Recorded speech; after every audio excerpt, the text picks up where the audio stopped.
Bonjour et bienvenue à chacune et à chacun. Nous arrivons à l'avant-dernière pensée sur ce thème, l'époux et l'épouse.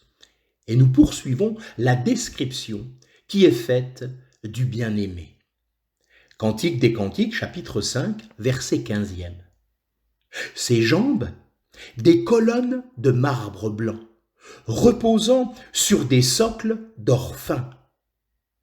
Son port comme le Liban, distingué comme les cèdres.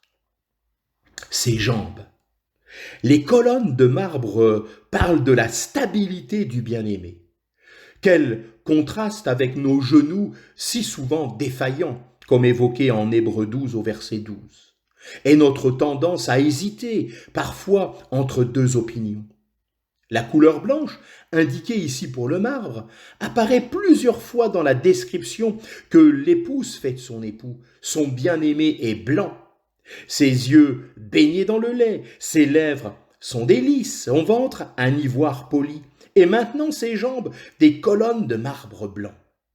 Dans sa marche, dans toute sa conduite, il est vraiment et absolument pur, saint, exempt de tout mal, sans souillure, séparé des pécheurs, comme l'évoque l'Épître aux Hébreux au chapitre 7 et au verset 26.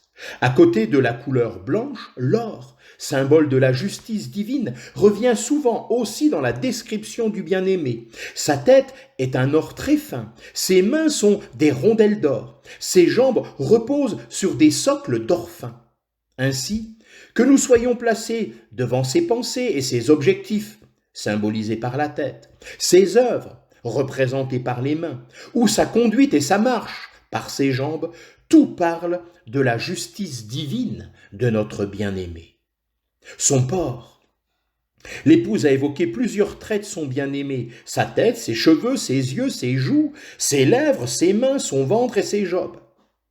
Elle en arrive maintenant à son aspect extérieur en général. Elle exprime la crainte respectueuse ressentie en le contemplant. Il est comme une montagne, élevée et majestueuse. Il est celui qui est décrit ainsi.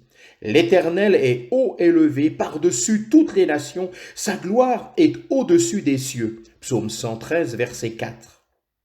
Le mont Liban doit son nom à la neige immaculée qui couvre son sommet.